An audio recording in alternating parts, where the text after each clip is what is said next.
Gold trusted gold buyers. మీరు తాకట్టు పెట్టిన బంగారాన్ని విడిపించి ఈ రోజు ఉన్న మార్కెట్ ధరకు కొనబడును. ఎందుకు ఈ ప్రేమ నాకు ఇప్పుడు జరుగుతున్న సిచ్యువేషన్స్ చూస్తే పూర్తిగా చచ్చిపోతుంది నా మనసు. వద్దు అని ఎస్ ఎందుకు అనిపించేస్తుంది. ప్రశాంతంగా షూటింగ్ చేసుకున్నామా, 4 రూపాయలు వచ్చే ఏదైనా ఈవెంట్ వస్తే చేసుకున్నామా, ఫ్యామిలీని చూసుకున్నామా, వాళ్ళు బాగుంటేనే చాలు శివ. నాకు వేరే ఇది ఏమి వద్దు. నాకు ఇంటికి కూడా సంబంధాలు వచ్చాయి, మా అమ్మ వాళ్ళకి కూడా మాట్లాడుకున్నారు. నాకు కజిన్ బ్రదర్స్ 9 మంది, మా అమ్మ వాళ్ళ అక్క చెల్లెలు 4. అందరూ మా అన్నయ్య వాళ్ళు. నువ్వు ఎందుకు రీసెంట్లీ కూడా నా మీద గొడవ, నువ్వు దీని గురించే లైఫ్ ఇది చేసుకుంటున్నావు, నీకంటూ ఒక లైఫ్ వద్దా, నువ్వు పెళ్లి చేసుకోవా, మేం చేస్తాం అంటే ఆల్రెడీ మా ఇంటికి 2-3 సంబంధాలు వచ్చాయి. నాకు వద్దు, నాకు పేరెంట్సే ఇంపార్టెంట్. పెళ్లి చేసుకుని మళ్ళీ నేను ఆ రెస్ట్రిక్టెడ్ లైఫ్లోకి వెళ్ళి వాళ్ళు పోనీ నన్ను ఏమైనా సొంతగా అమ్మాయి నన్ను స్వీకరించేసి నాకు ఏమైనా పిల్లలు పుడతారా అని చెప్పేసి నన్ను ప్రేమగా చూసుకుంటారనుకుంటే అది లేదు. కొంత మురిపమే, కొత్తకు వింత పాతకు రోత, అంతే. కొంతకాలం వాళ్ళకు ఉంటుంది, ఇంకా అంతే. తర్వాత మళ్ళీ యథావిధిగానే అయిపోతుంది. అందుకే ఉన్నంత వరకు అమ్మ వాళ్ళతోనే ఉండి వాళ్ళతో బాగుండాలి అని డిసైడ్ అయిపోయాను. ఇండస్ట్రీ వాళ్ళతో ఏమైనా ఇబ్బందులు పడ్డావా? ఇండస్ట్రీ వాళ్ళతో అంటే పడ్డాను. వాళ్ళు కూడా ఏమైనా మిస్బిహేవ్ చేయడం చేశారా? పడ్డాను. ఉన్నారు. అంటే నేను నా స్టార్డమ్ ఉన్న టైంలో నన్ను ఒక 2 పర్సన్స్ అయితే అసలు ఇండస్ట్రీనే వదిలేసాయి, మేము చూసుకుంటాము, మేము ఎప్పుడు పిలిస్తే అప్పుడు రావాలి, ఎప్పుడు ఏం చేస్తే. నేను కొన్ని తప్పులు చేశాను, ఎందుకంటే నేను ఒప్పుకుంటాను. ఎలాంటి తప్పులు అంటే, మా నాన్న ఆ టైంలో బాలేని టైంలో, అతని హెల్త్ కండిషన్ బాలేని టైంలో చేతిలో రూపాయి లేదు. వేరే ఇండస్ట్రీ పర్సన్స్ నాకు ఛాన్స్, నేను హెల్ప్ చేస్తాను అది ఇది అనడం వల్ల నేను తల వంచుకోవాల్సి వచ్చింది.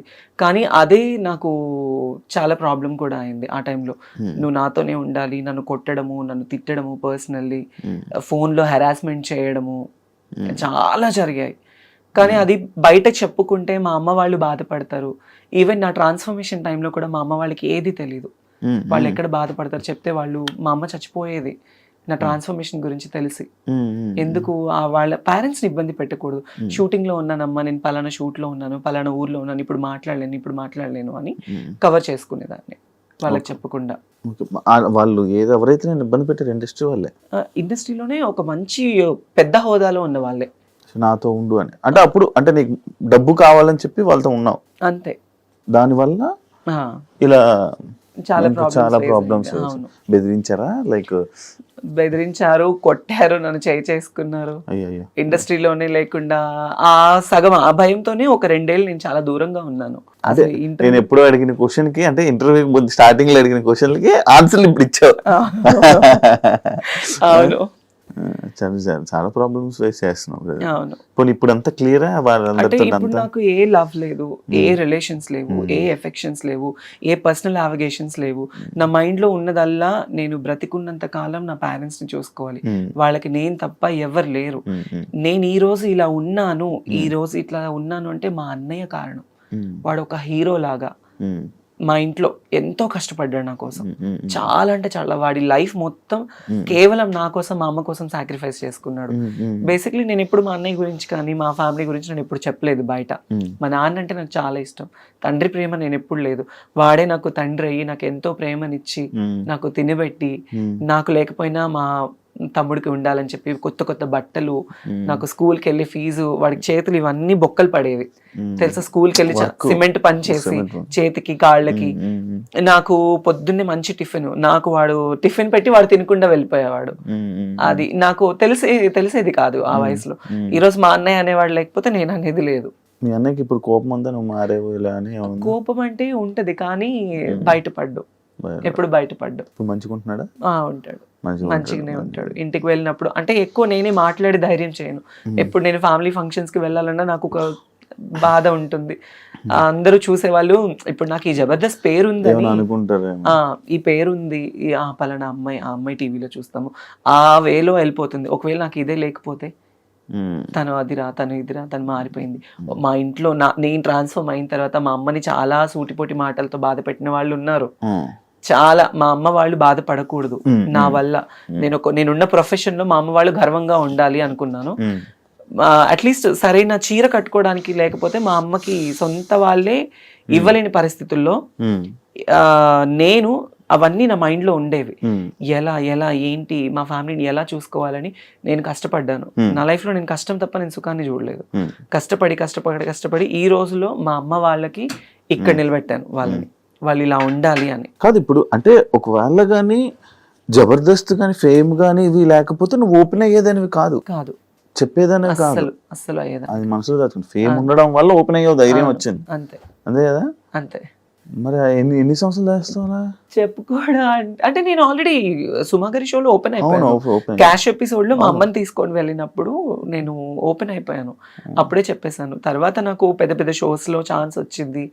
నేను అవుదాం అనుకున్నా, కానీ పర్సనల్ లైఫ్ ని బయట వేయడం నాకు ఇష్టం లేదు. నాకు సెక్యూర్డ్ గా ఉండాలి, ఫ్యామిలీని చూసుకోవాలి, వాళ్ళతో ఉండాలి. ఇంతే, నేను వేరే వేరే వాటిల్లో వెళ్ళలేను. వెళ్ళినా యాక్సెప్టెన్స్ ఉండదు, ఎక్కడికి వెళ్ళినా చీటింగ్. నన్ను లిటరల్లీ నా ఫ్రెండ్స్ బాగా చీట్ చేశారు, నమ్మిన వాళ్ళు చీట్ చేశారు, ఫ్యామిలీ చీట్ చేశారు, ఇండస్ట్రీ వాళ్ళు చీట్ చేశారు. ఏ రోజు ఒక్కళ్ళు కూడా మేమున్నాము అన్న వాళ్ళు లేరు నాకు. దాన్ని నేను అసలు బాగా తీసేసుకొని ఈ మధ్య అసలు ఉండలేకపోతున్నాను. చాలా అంటే చాలా ప్రాబ్లం అయిపోతుంది. అస్సలు కంట్రోల్నెస్ ఉండట్లేదు. కొన్ని వాటికి అడిక్ట్ అయిపోతున్నా నేను బాగా. అవ్వట్లేదు నాకు. నేను ఇంటికి వెళ్ళాలన్నా వెళ్ళలేకపోతున్నాను. ఫ్యామిలీతో కొంచెం మనశ్శాంతిగా మాట్లాడాలన్నా మాట్లాడలేకపోతున్నాను. నా ప్రాబ్లం ఇది అని చెప్పడానికి కూడా లేదు. నన్ను చూసుకునే పర్సన్స్ లేరు. Everybody wants my money and my body and my fame, అంతే. They don't need any affections. అరే వాళ్ళకి ఒక మనసు ఉంటుంది అనేది కూడా ఎవరు లేరు. ఇప్పుడు చాలా మంది అనుకోవచ్చు, నీకేమి బయట షోస్ చేస్తున్నావు, తిరుగుతున్నావు, నీకు చాలా మంది ఫాలోయింగ్. అఫ్ కోర్స్ నాకు ఫాలోయింగ్ ఉంది, నాకు ప్రపోజ్ చేసిన వాళ్ళు ఉన్నారు, నాకు వెంట తిరిగిన వాళ్ళు ఉన్నారు. వాళ్ళు ఏ రోజు వచ్చి మనకు ఒక ముద్ద అన్నం పెట్టరే, మన ఫ్యామిలీని చూసుకోరే. సో వద్దు, ఇక ఇప్పటి వరకు పడింది చాలు. ఇప్పటి నుంచి అన్నా కొద్ది గొప్ప ఫ్యామిలీని చూసుకోవాలి. ఈ లవ్కి కానీ నేనైతే ఒక మాట అందరికీ చెప్పాలనుకుంటున్నాను, లవ్ అనేది చాలా ట్రాష్ ఈ రోజుల్లో. తెలిసి వాళ్ళ దగ్గరికి వెళ్ళి వాళ్ళ ప్రేమని మనం తీసుకొని డబ్బు పరంగా మోసపోయి మన ప్రాణాలు పోగొట్టుకొని అంత అవసరం లేదు. మంచోళ్ళు చెడ్డోళ్ళు మన కన్నా తల్లిదండ్రులే బెటర్. ఎందుకంటే కడుపులో నుంచి వచ్చిన బిడ్డని పోగొట్టుకోలేరు కదా ఎవరు. అది మన దగ్గర ఉన్నా లేకపోయినా చచ్చిపోతే పారేస్తారు వాళ్ళు, బయట వాళ్ళు ఎవరు పారేయరు. కానీ తల్లిదండ్రులే అరే నా బిడ్డ అన్న ఒక ఇదితో పారేస్తారు, బయట వాళ్ళు ఎవరు పారేరు. తెలియని ఈ టైంలో ఈ లవ్ అఫెక్షన్స్ కి దగ్గర అయిపోయి లైఫ్ ని పాడు చేసుకోవద్దు ఎవరు. ఇప్పుడు జరుగుతున్న సిచ్యువేషన్స్ అన్ని చూస్తుంటే అది పెళ్లి చేసుకోవాలంటేనే భయం వేస్తుంది. అవును, మొన్న ఒక ఇష్యూ అయింది, ఆ అమ్మాయి ప్రెగ్నెంట్ అమ్మాయి రేపు. అవును అవును, ఒక ఇష్యూ. చిన్న పిల్లల్ని ఈ రోజుల్లో వదలట్లేదు శివ, చిన్న పిల్లల్ని వదలట్లేదు. గోరి కూడా వేరే అమ్మాయిని పెళ్లి చేసుకున్నా చూసా. నాకు అసలు అదంతా దరిద్రం అంటే అంత దరిద్రం. అది రియాక్ట్ అవ్వాలి అనుకోలేదు ఇప్పుడు. నాకు అసలు ఆ టాపిక్ మీద రియాక్ట్ అవ్వాలి, నాకు అసలు అంత చిరాకు వచ్చేసింది అది చూడండి. ఇప్పుడు తను అఘోరి, ఓకే, తను ఒక విషయంలో బాగా వైరల్ అయిపోయింది. తను ఒక ట్రాన్స్ అన్నప్పుడు మరి ఒక అమ్మాయిని ఎందుకు పెళ్లి చేసుకోవాలి? అఘోరి సాధువులు అంటే వాళ్ళకి జీవితంలో ఏది ఉండదు, సంసార సుఖాలు ఉండదు, భోగభాగ్యాలు ఉండవు, ఏది ఉండదు. వాళ్ళ జీవితాన్ని దేవుడికి అంకితం చేసుకున్న వాళ్ళని అఘోరీలు అంటారు. ఈవిడేం అఘోరియో నాకు తెలియదు, కానీ కారులో తిరుగుతుంది, ఫోన్లు మాట్లాడుతుంది, బూతులు తిడుతుంది, సిగరెట్లు తాగుతుంది, అన్ని ఉంటుంది. మళ్ళీ ఆడదాన్ని పెళ్లి చేసుకోవడం ఎంత దరిద్రం అంటే, ఎంత సిగ్గుచేటు అంటే అంత సిగ్గుచేటు అది. సో దాని మీద అసలు నాకు మాట్లాడాలన్న థాటే లేదు, ఆ టాపిక్ వినాలన్నా కూడా అసహ్యంగా ఉంది. ఇప్పుడు అమ్మాయి లైఫ్ స్పాయిల్ కదా. ఆ అమ్మాయి ఏం చూసి లవ్ చేసిందో తెలియదు నాకు. అది తన లైఫ్ స్పాయిల్ అంటే ఏమో వాళ్ళకి ఏమి ఉన్నాయో మరి, అంతే.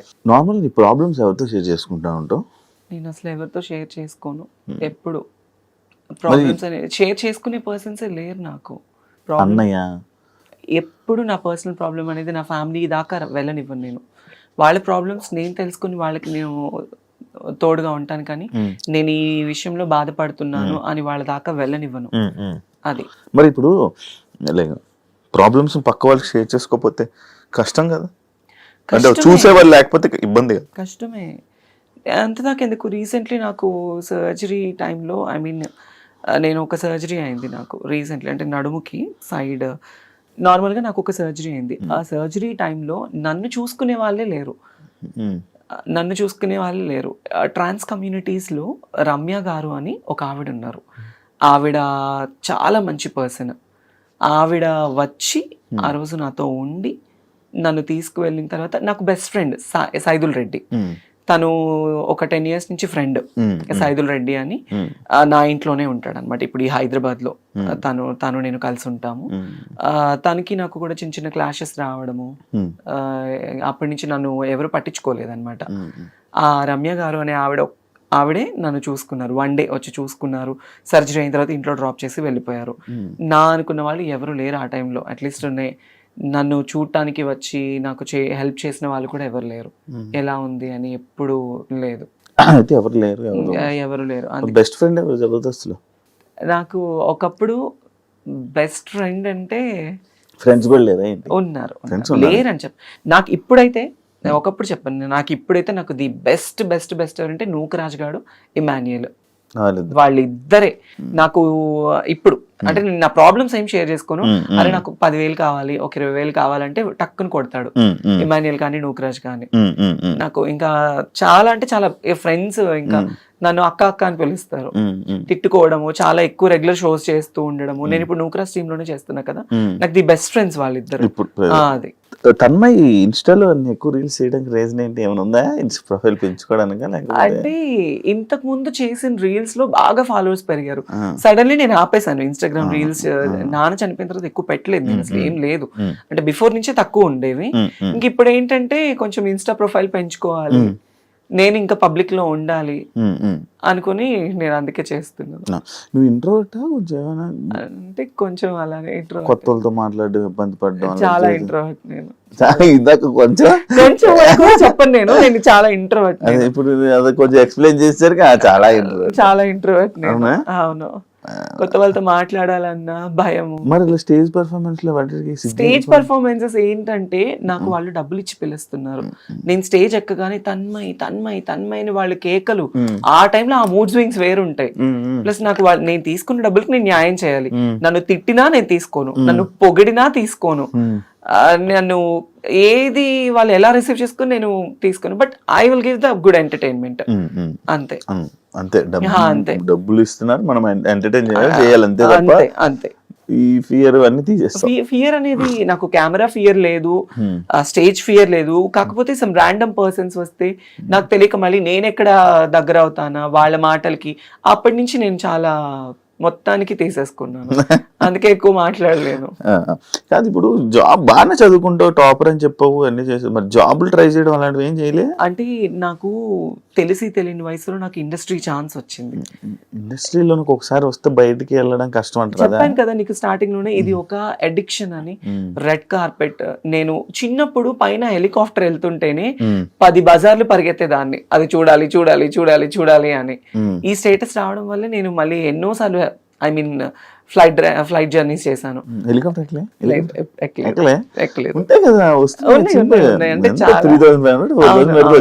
ఎక్కలేదు. బట్ తర్వాత మన ఆ టైంలో ఎవరైనా పొలిటికల్ ఎమ్మెల్యే గారు లేకపోతే అక్కడ సర్పంచెస్ వాళ్ళు వస్తే జనాలు అందరూ పోగైపోతారు, వాళ్ళని చూడటం కోసం ఎగబడేవాళ్ళని. అదే నాకు ఇండస్ట్రీలో ఛాన్స్ రావడం వల్ల నేను బయటకు వెళ్తే నా కోసం ఎగబడుతున్నారు. That's I'm so blessed because of Mallemala TV and Jabardasth. ఇండస్ట్రీలో ఉన్న ప్రతి ఒక్కరు బ్లెస్డ్ ఆఫ్ కోర్స్ ఇలాంటి విషయంలో, ఆఫ్ కోర్స్. దాని వల్ల. బట్ కాకపోతే ఇది ఎంతకాలం ఉంటుంది ఏంటి అనేది మాత్రం చెప్పలేము. దీపం ఉన్నప్పుడే ఇల్లు చక్క పెట్టుకోవాలంటారు. కాబట్టి నేను ఈ లైమ్ లైట్ లో ఉన్నప్పుడే నేను ఒక ఇల్లు కట్టుకోవాలి. దీపంలో ఉన్నప్పుడు మిగతా ఇల్లు చక్కబెట్టావు, అందరికి చక్కబెట్టి నా దీపాన్ని ఆపుకుంటున్నావు. అదే ఇప్పుడు ఇల్లే గుంటూరులో ఇల్లు అవన్నీ కట్టుకున్నావు కాబట్టి ఓకే. హైదరాబాద్ కొనుక్కోవా? హైదరాబాద్ లో అంటే చాలా ఫ్యామిలీ బర్డెన్స్ ఉన్నాయి ఇప్పుడు. అవన్నీ క్లియర్ అయిన తర్వాత ప్లాన్ చేసుకుంటాను. పిల్లలు ఉన్నారు, ఆడపిల్లలు 2 మా అన్నయ్యకి. వాళ్ళకి మంచి ఒక బాబు ఉన్నాడు, వాళ్ళకి మంచి స్టడీ ఇవ్వాలి. అది మా అన్నయ్య రోజుకు పని చేసుకొని వచ్చిన వాడికి 600-700 వస్తాయి, వాళ్ళకి ఇంట్లో తినడానికి సరిపోతుంది. అది కానీ మా అమ్మని బాగా చూసుకుంటాడు, నన్ను బాగా చూసుకుంటాడు. ఇంట్లో ఏదున్నా మా అన్నయ్యే వెళ్తాడు. అది సో నేనేమో ఇలా అందరినీ చూసుకుంటుంటాను. నేను నువ్వు చూసుకో, అంతే కదా. ఈ జాబుల గురించి దీని గురించి నేను అడిగాను కదా ఇందాక. ఇది రీజన్ ఏంటంటే లైక్ అంటే ఈ షూటింగ్లు జరుగుతున్నప్పుడు కూడా ఇది కష్టపడుతూ కూడా మళ్ళీ వెళ్ళి నువ్వు చదువుకునేదానివని నేను విన్నా. అవును అవును. అందుకు అంటే వర్క్ చేసావు, మళ్ళీ చదువుకున్నావు కదా, అంత చదువుకున్నావు కదా, మరి ఏదైనా జాబ్ వాటికి అని చెప్పి నేను అంటే నాకు జబర్దస్త్ ఛాన్స్ వచ్చిన టైంలో నేను ఎంబీఏ చేస్తున్నాను ఫస్ట్ ఇయర్. ఫస్ట్ ఫ్రెషర్స్ పార్టీకే వీళ్ళు గెస్ట్ గా వచ్చారు. సో నేను ఎప్పుడైతే ఫస్ట్ స్టేజ్ ఎక్కి నాది స్కిట్ టెలికాస్ట్ నాకు మంచి పేరు వచ్చేసింది. నేను అలా జబర్దస్త్ చేస్తూ చదువుకునేదాన్ని, ఈవెంట్లు చేసి ఆ డబ్బులన్నీ నేను కాలేజ్ ఫీజు కట్టుకొని ఎంబీఏ కంప్లీట్ చేశాను అనమాట. అంటే ఎంబీఏ కంప్లీట్ చేయలేదు, లాస్ట్ సెమ్ కి నేను ఎగ్జామ్ రాయలేదు. లాస్ట్ సెమ్ కి అప్పుడు పేరెంట్స్ కి హెల్త్ బాగాలేక ఈ ఎక్కువ స్ట్రెస్ అయిపోయేదాన్ని. ఇక్కడ ఈ గుంటూరు వస్తే నేను పుట్టి పెరిగిందంతా గుంటూరు, నా స్టడీస్ అంతా గుంటూరు. సెయింట్ మేరీస్ కాలేజ్ లో చదువుకున్నా ఎంబీఏ. అక్కడ కాలేజ్ కి వెళ్ళడము, ఈ షూటింగ్స్ ఉన్నప్పుడు షూట్ చేసుకోవడము, రావడం. నేను సిపిటి కూడా అయ్యాను, అట్లీస్ట్ డాక్టరేట్ అవ్వలేకపోయాను, సిఏ చదవాలి అన్న ఆశతో CPT first attempt IPCC qualified అయ్యాను నేను. 194 నాకు 200కి సిఏ చేద్దామని 194 మార్క్స్ నాకు. మరి ఎందుకు అంత తెలియదు? కాకపోతే ఆర్టికల్షిప్ ఫీజు అనేది ఉంటుంది మధ్యలో. ఆ టైంలో ఆ ఫీజు కట్టే స్తోమత మా ఇంట్లో వాళ్ళకి ఫీజు. అప్పుడు నాకు 18,500. అది లేదు ఆ టైంలో. 18,500 అది ఆర్టికల్షిప్ ఫీజు అని ఉంటుంది, బయట ఆడిట్ కి ఉంటుంది, మళ్ళీ మనం చదువుకోవాలి అంటే. ఆ టైంలో ఏంటంటే 24 సబ్జెక్ట్స్, ఒకటి ఫెయిల్ అయినా మళ్ళీ మొత్తం రాయాలి, ఒక్కటి ఫెయిల్ అయినా మొత్తం రాయాలి. ఎక్కువ స్ట్రెస్ అయిపోతానేమో అని భయపడి నేను స్టడీస్ ఆపేసుకున్నాను. ఇంకా ఆ టైంలో మా నాన్న ఎక్కువ డ్రింక్ చేయడం, మా అమ్మని కుట్టడం, ఫ్యామిలీని సరిగా చూసుకోకపోవడం, ఇవి ఎక్కువ అయిపోవడం వల్ల ఈ షూటింగ్స్, ఈ కమర్షియల్ మీదనే ఉన్నాను. కాస్త రావడం, ఫ్యామిలీని చూసుకోవడం, వాళ్ళకి హెల్ప్ఫుల్ గా ఉన్నాను అంతే. ఇప్పుడు ఎన్ని ఈవెంట్ వస్తాయి నార్మల్గా? మంత్లీ ఎంత లేదనుకున్నా ఒక 10 ఈవెంట్స్ ఎక్కడికి పోవు. ఒక సుమారు 2 లక్షలు 3 లక్షలు సంపాదిస్తావు. సీజన్ ని బట్టి వచ్చేటప్పుడు వస్తుంది, లేనప్పుడు అసలు ఏమీ ఉండదు. జబర్దస్త్ నుంచి ఎంత వస్తుంది? జబర్దస్త్ నుంచి అంటే నేను చెప్పలేను. జబర్దస్త్ అనేది నాకు లైఫ్ ఇచ్చింది అబ్బా. డబ్బు గురించి అయితే చేయను నేను జబర్దస్త్ అనేది. కాకపోతే నన్ను ఇబ్బంది లేకుండా నాకు నూకరాజు తనకు వచ్చే దాంట్లో కొంత నాకు ఇస్తారు అంతే. ఫ్రీగా కూడా చేస్తారు. ఫ్రీగా అంటే సీనియారిటీ బేస్ అనేది కూడా ఉంటుంది కదా. ఫ్రీగా అనేది ఏముండదు. జబర్దస్త్ చాలా మందికి లైఫ్ ఇచ్చింది. సో అందులో నేను కూడా ఒకదాన్ని. వాళ్ళకి ఇచ్చేది కొంత అయితే అందులో కొంత నాకు. టీమ్ లీడర్ కి ఒక్కొక్కరికి ఒక్కొక్కటి ఉంటుంది బడ్జెట్, ఇంత బడ్జెట్స్ అని. ఆ బడ్జెట్ లో అబ్బో లేడీ గెటప్స్ అందరికి కలిపి ఒక టీమ్ లీడర్ కూడా ఇస్తానని అన్నారు. కాకపోతే ఇంకా అది అప్పుడు అంత వర్కౌట్ అవ్వలేదు.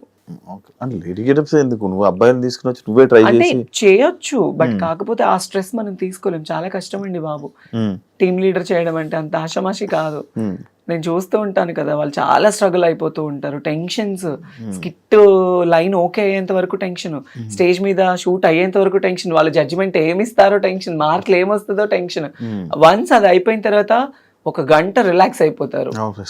చాలా మెంటల్ టెన్షన్స్ ఉంటుంది. చూసాను కదా, స్ట్రెస్ ఎక్కువ ఉంటుంది. తన్మయ గోల్ ఏంటి?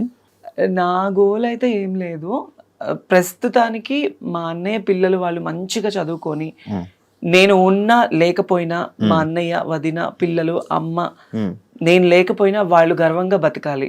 వాళ్ళు ఏ ప్రాబ్లం లేకుండా వాళ్ళు ఉండాలి. అది ఈవెన్ నేను చచ్చిపోయినా, ఈవెన్ మనం ఎన్నో జర్నీస్ చేస్తుండే, ఏ రోజు ఏ టైం ఏమవుతుందో తెలీదు. ఈ ఫేము, ఈ అందము, ఈ పబ్లిసిటీ ఎక్కువ కాలం కూడా ఉండదు మనకి. ఎప్పుడు కొంతవరకు మాత్రమే. కానీ వాళ్ళు మంచి చదువులు చదువుకొని, వాళ్ళ మా అన్నయ్యని, వదిన్ని వాళ్ళు బాగా చూసుకొని, మా అమ్మ వాళ్ళు బాగుంటే నాకు ఇంక అంతకన్నా ఇంకేమీ వద్దు. బెట్టింగ్ యాప్స్ వచ్చాయా? నీవు వచ్చాయి బెట్టింగ్ యాప్స్ ప్రమోషన్స్ వచ్చాయి. చేయలేదా? నేను చేయలేదు. జబర్దస్త్ లో ఉన్న వాళ్ళు ఎవరైనా ఇలా బెట్టింగ్ యాప్స్ మీద ప్రమోట్ చేసే వాళ్ళ మీద ఒపీనియన్ ఏంటి? తిన్నది అరక్క బెట్టింగ్ యాప్స్ చేస్తూ ఉన్నారు. ఎంతమంది లైఫ్లు పోయాయి. ఆ టయాన్ని మనకి ఏదో డబ్బు వస్తుందని చూసుకొని ఆ డబ్బుతో మనం ఎన్ని రోజులు తింటామండి? ఇప్పుడు వాళ్ళు ఇచ్చే 1 లక్ష 2 లక్షలు లేదా ఒక 5 లక్షలు ఇస్తారు, 10 లక్షలు ఇస్తారు. ఆ తీసుకుంటే ఒక నెల ఉంటుందా? తింటే పోతుంది కదా. ఆ బెట్టింగ్ యాప్స్ ప్రమోట్ చేయడం వల్ల ఎంతమంది ప్రాణాలు పోతున్నాయి, ఎంతో మంది కుటుంబాలు ఏడుస్తున్నారు ఈ రోజుల్లో. అలాంటిది చేయడం కన్నా అడక్క తినడం బెటర్. ఇప్పుడు ఇష్యూ అయితే రేజ్ అయింది కాబట్టి ఇలా ఉన్నాం, కానీ ఒకవేళ ముందు చాలా మంది పెద్ద హీరోలు చేశారు కదా అని చెప్పి మనం కూడా చేసి నేనున్నాను. నాకు వచ్చింది, నాకు 5 లక్షలు ఇస్తానన్నారు బెట్టింగ్ యాప్ ప్రమోట్ చేస్తే. బెట్టింగ్ యాప్స్ లో ప్రమోట్ చేస్తే 5 లక్షలు ఇస్తానన్నారు. కానీ నేను అస్సలు ఒప్పుకోలేదు. నేను ముందే ఆలోచించాను ఇలాంటివి. ఎందుకంటే ఈ బెట్టింగ్ యాప్స్ ప్రమోట్ చేయడం వల్ల మనకి 5 లక్షలు వస్తుంది. ఇప్పుడు డబ్బుకి కకృతి పడి చేస్తే వాళ్ళ ప్రాణాలకి మనం తీసిన వాళ్ళం అవుతాము లిటరల్లీ. నేనైతే అదే ఫీల్ అవుతాను. ఇప్పుడు ఎంత పెద్ద హీరోలు కావచ్చు, హీరోయిన్స్ కావచ్చు, మా జబర్దస్త్ ఆర్టిస్టులు కావచ్చు, వాళ్ళు డబ్బు కోసం ప్రమోట్ చేస్తే వాళ్ళంత దరిద్రులు ఇంకొకళ్ళు ఉండరు. ఇదైతే చెప్తా కన్ఫర్మ్ గా. సో అందుకే నాకు బెట్టింగ్ యాప్స్ ప్రమోట్ చేయాలి. ఎందుకండి ఇప్పుడు నేను డబ్బు సంపాదించడం చాలా ఈజీ. కుక్కని కొడితే డబ్బులు వస్తాయి, తప్పుడు పని చేస్తే డబ్బులు వస్తాయి. నాకున్న ఫేమ్ కి ఎంతో మంది నన్ను అడుగుతారు, నేను చేసుకొని సంపాదించుకోగలను కదా, ఈ బెట్టింగ్ యాప్సే ప్రమోట్ చేయాలా? లేదు కదా. నాకు మంచిగా షూటింగ్ తరపున వస్తుంది, ఈవెంట్లు వస్తుంది, వచ్చిన దాంట్లోనే నేను నా ఫ్యామిలీని చూసుకుంటూ నేను బ్రతుకుతున్నాను. చాలా అనిపించింది. ఫైనల్ గా ఏం చెప్పాలనుకుంటున్నావు ఆడియన్స్ కి? చాలా గ్యాప్ వచ్చింది అంటే ఆడియన్స్ అందరికీ నేను ఒక చిన్న రిక్వెస్ట్, మేబీ నేను అంత పెద్దదాన్ని కాదు, ఏదో నాకున్న దాంట్లో నేను ఒక మంచి ఫేమ్ సంపాదించుకున్నాను, ఫ్యామిలీ కోసం ఉంటున్నాను. నేను ఒకవేళ చేంజ్ అయిన అమ్మాయినే కావచ్చు, దాన్ని తప్పు విధంగా తీసుకొని ప్రతి ఒక్కరిని వేలెత్తి చూపొద్దు. ఎప్పుడు ఎవరిని వేలెత్తి చూపకూడదు. సో ఇప్పుడు మనం ఒకటి ఇలా చూపించాము అంటే 4 మన వైపు చూపిస్తుంది. చాలా మంది ఏంటంటే ఇన్స్టాగ్రామ్ వీడియోలు చూసినా, బయట వీడియోలు చూసినా, మనము రోడ్లు ఎక్కినా, ఏం చేసినా మన ఫ్యామిలీ కోసమే నేను చేసేది. నేను డాన్స్ చేసినా, తిన్నా, తినకపోయినా, పడుకున్నా, ఏం చేసినా నా ఫ్యామిలీ కోసమే నేను కష్టపడతాను. ఒకళ్ళ పొట్టకొట్టి నేను సంపాదించట్లేదు. వీలైతే సపోర్ట్ చేయండి. నేను ఇంతకుముందు షోస్లో కూడా ఒకటే, వీళ్ళు ఇది, వీళ్ళు అది, వీళ్ళు వీళ్ళు ఇలాంటివి వద్దు. బికాస్ మేము కూడా మనుషులే. ఒక మంచి, ఇప్పుడు నేను ఇలా అయినా కూడా కొన్ని కోట్ల మందికి ఎంటర్టైన్మెంట్ ఇస్తున్నాను, చాలా మందికి ఎంటర్టైన్మెంట్ అవుతున్నాను. సో వీలుంటే సపోర్ట్ చేయాలి. ఇప్పుడు చాలా మంది ఏంటి, ఈ బెట్టింగ్ యాప్స్ కావచ్చు, బయట ఇన్స్టాగ్రామ్లో ఉన్న చెత్త గురించి మాట్లాడుకుంటారు. రీసెంట్గా ఆ పచ్చళ్ళు ఏదో ఆవిడని ఫేమస్ చేశారు. బయట తినడానికి తిండి లేని వాళ్ళు, తల్లిదండ్రుల్ని పిల్లలు వదిలేసిన వాళ్ళు ఉన్నారు. అలాంటి వాళ్ళకి హెల్ప్ఫుల్గా ఉంటే చాలా మంచిది. మన గురించి మాట్లాడుకునే బదులు ఒకళ్ళ గురించి ఎప్పుడు మాట్లాడకూడదు తప్పుగా. వాళ్ళ గురించి మాట్లాడదు, మనం ఏంటనే తెలుసుకుని మాట్లాడితే బాగుంటుంది. నేను చాలా పర్సనల్లీ ఫేస్ చేశాను శివ, బయట ఎన్నో మాటలు, ఎన్నో అవమానాలు. అందుకే అవన్నీ తీసుకోలేక పబ్లిక్కి కూడా నేను ఒకటే, వీలుంటే సపోర్టివ్గా ఉండాలి. లేకపోతే అసలు సపోర్ట్ చేయకపోయినా పర్వాలేదు, కానీ ఒకళ్ళ గురించి తప్పుగా మాట్లాడొద్దు. ఎస్పెషల్లీ జెండర్ డిఫరెన్స్ అనేది ఎప్పుడు చూపించొద్దు. అది కానీ అవి అలా జరుగుతూనే ఉంటాయి కదా, జరుగుతూనే ఉంటాయి. సగం ఏంటంటే ఎవరో కొంతమంది చేసే, ఇందులో బయట వాళ్ళని అనడానికి కూడా లేదు. ఈ ట్రాన్స్ కమ్యూనిటీస్ లోనే కొంతమంది వెధవలు ఉన్నారు. వాళ్ళు డబ్బు కోసం చేసే అక్రమాలు కావచ్చు, వాటి వల్ల మిగతా వాళ్ళందరికీ చెడ్డ పేరు వచ్చేస్తుంది. మీకు తెలుసా, ఈ ట్రాన్స్ లోనే ఇన్స్టాలోని కొన్ని సెపరేట్ వీడియోస్ చేస్తున్నారు ఈ మధ్య, చాలా ఎక్కువ అయిపోయింది. ఫేమస్ అవ్వడం కోసం మన వాళ్ళు కూడా అలానే ఉన్నారు. ఇప్పుడు ఒక రీల్ ఒక అబ్బాయి ఒక అమ్మాయిలా చేస్తుంటే చండాలమైన కామెంట్స్, అది ఇది అని కామెంట్స్. వాళ్ళు ఏంటి, ఫేమ్ కోసం వాళ్ళ గురించి మాట్లాడుకోవాలి, అందరూ ఇదే అయిపోవాలి అని. ఈ ట్రాన్స్ కమ్యూనిటీస్ లో ఉన్న వాళ్ళు కలెక్టర్లు ఉన్నారు, మినిస్టర్లు ఉన్నారు, పోలీస్ జాబ్స్ ఉన్నారు, డాక్టర్లు ఉన్నారు, సాఫ్ట్వేర్ ఎంప్లాయీస్ ఉన్నారు. మీకు తెలుసా, నేను గుంటూరులో ఒక ఓల్డ్ ఏజ్ హోమ్ ఉంది. ఓల్డ్ ఏజ్ హోమ్ అంటే నాది కాదు, నేను ప్రతి నెల ఒక 30,000 రూపీస్ పంపిస్తూ ఉంటాను. మా నాన్న చనిపోయిన దగ్గర నుంచి ఎవ్రీ మంత్ నా పేరు మీద నుంచి ఇంత అని అమౌంట్ వెళ్తుంది.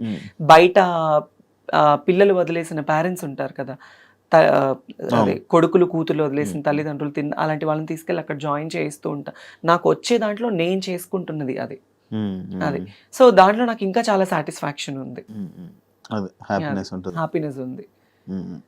నేను అందుకే నేను ఏం చేసినా మనకి బయట నుంచి కొంత వస్తుంది, కొంత అటు వెళ్ళిపోతుంది, కొంత ఫ్యామిలీకి ఉంది. సో ఈ లైఫ్ చాలా అనిపించేసింది. లేనిపోని వాటికి దగ్గర అయిపోయి, లేనిపోని వాటికి వెళ్ళిపోయి మన లైఫ్ని మనం పాడు చేసుకోవద్దు అనిపించింది. తన్మయ్, ఈ వాయిస్ ఎలా, తన్మయ్ నార్మల్ నాకు ఎప్పుడు డౌట్, వాయిస్ ఎలా మారుతుంది అంటే ఇప్పుడు నా వాయిస్ ఎలా వస్తుంది? అదే అమ్మాయిలాగా ఉంది, ఎలా అది? మీకు నా చిన్నప్పటి ఫొటోస్ ఇన్స్టాగ్రామ్ లో ఒక రీల్ ఉంది, అందులో చూడండి. నేను చిన్నప్పుడు ఇంకెంత బాగుండేదాన్నో. నాకు చిన్నప్పటి వాయిస్ చేంజ్ అవ్వడానికి అయితే అవ్వదు. చిన్నప్పటి నుంచి నేను అమ్మాయి కన్నా అందంగా ఉండేదాన్ని చిన్నప్పుడు. నాకు డౌట్, అంటే లైక్ ఇన్స్టాలో కూడా వెంటనే వాయిస్ టప్ టప్ మోడ్యులేషన్ చేస్తారు, లైక్ అసలు ఇంకా అంతేనా, ఉండిపోద్దా వాయిస్ అలాగా? నాకు ఇంకా బై బర్త్ నుంచి వచ్చింది కదా, నాకు చిన్నప్పటి నుంచి ఇట్లానే ఉండేది. నాకు ఎప్పుడు హార్ష్ గా ఉండేది కాదు, అలా వచ్చేది కాదు. నేను పూర్తిగా అమ్మాయిలా ఉండాలి, మా అమ్మకి అన్ని చేసి పెట్టాలి, ఎంతో ఆశలు ఉండేవి. కానీ మా అమ్మ నన్ను చాలా కొట్టేది చిన్నప్పుడు. అయ్యా ఇలా ఏం చేసేదానివి? అంటే ఇంట్లో మా అమ్మ చీరలు కట్టుకునేదాన్ని, నేను టవల్ తో జల్లేసుకునేదాన్ని, బొట్టు పెట్టుకునేదాన్ని ఇప్పుడు ఎవరు చేస్తున్నారు అది?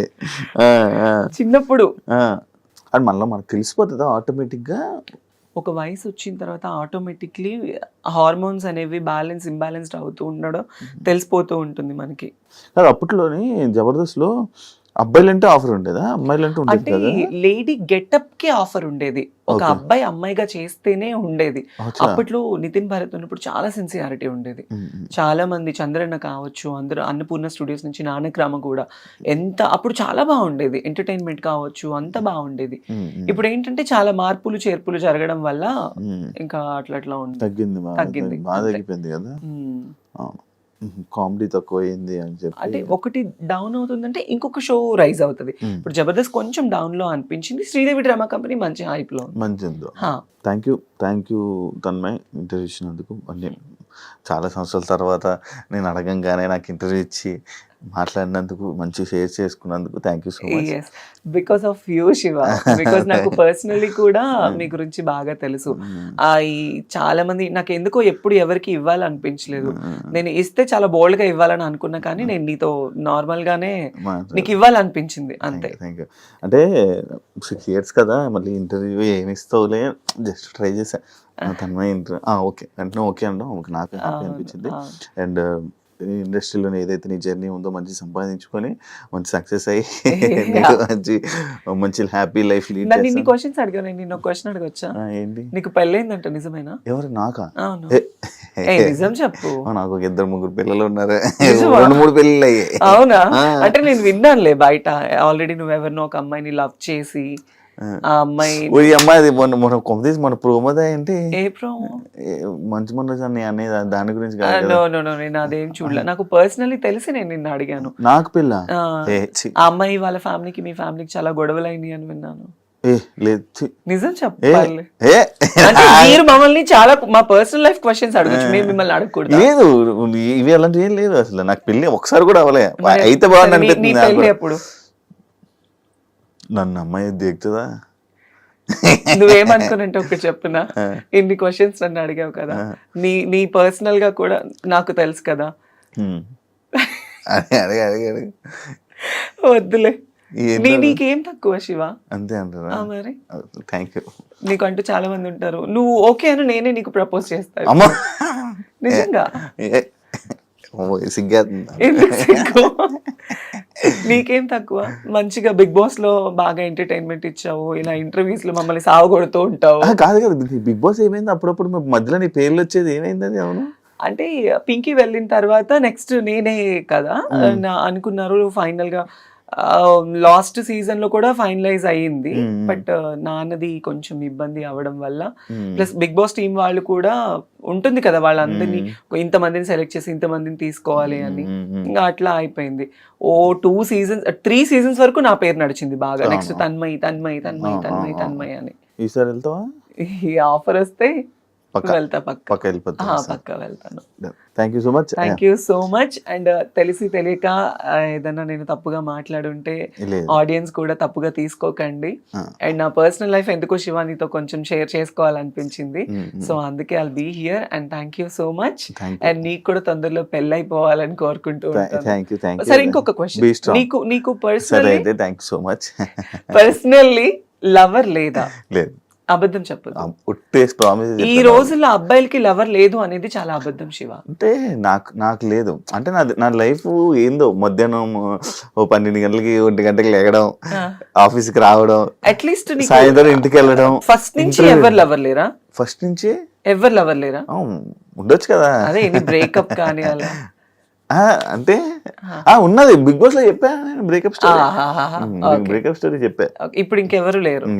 సరే, ఇప్పుడు నేను నీకు ప్రపోజ్ చేస్తే నువ్వు యాక్సెప్ట్ చేస్తావా? నేను ప్రెసెంట్ నీకు లవ్ లైఫ్ కాదు నాది. లవ్ వద్దు, మనది లీవ్ లైఫ్ అవుదాం. లవ్ లైఫ్ నేను నార్మల్ గా ఇంటర్వ్యూలో నేను కలుపుతా ఉంటాను అనమాట. నీ ఇంటర్వ్యూ ఒక మంచిగా ఇలాగ ఎమోషనల్ గా ఇలా తీసుకుని వెళ్దాం అనుకున్నా. నువ్వు నాకు అనేది నాకు అమ్మవాబాయ్ లేదంటే తెలియాలి కదా, ఆడియన్స్ కి కూడా తెలియాలి కదా. No. ఇప్పుడు నువ్వు చాలా మందిని ఇంటర్వ్యూ చేస్తావు, వాళ్ళ పర్సనల్ లైఫ్స్ అనేది బయట పెడుతూ ఉంటావు, నీ గురించి కూడా మాకు తెలియాలి కదా. నావేముండే నార్మల్. ఇప్పుడు ఎవరిని ప్రేమించాలన్న ఉద్దేశం కూడా నీకు లేదా? లేవు. ష్యూరా? Sure. మరి పెళ్ళి ఇప్పుడు? పెళ్లి కూడా నాకు అంత ఇప్పుడు అసలు లేదు. చెల్లి ఉంది, చెల్లి పెళ్లి చేయాలి, ఎప్పటికైనా చేసుకోవాలి కదా. చేసుకోవాలి. ఓకే, చేసుకునే ముందు నాకు చెప్పొక మాట. Anyways, thank you Shiva. Thank you so much. Thank you. కూర్చో. Yeah, thank you. Be strong, మంచిగా లైఫ్లో మంచి సక్సెస్ అవ్వాలని, ఇంకా ఎక్కువ మనీ సంపాదించి నువ్వు హైదరాబాద్లో ఇల్లు కొనుక్కొని మంచి సెటిల్ నువ్వు అనుకున్న లైఫ్ నువ్వు చూడాలని మనస్ఫూర్తిగా కోరుకుంటున్నా.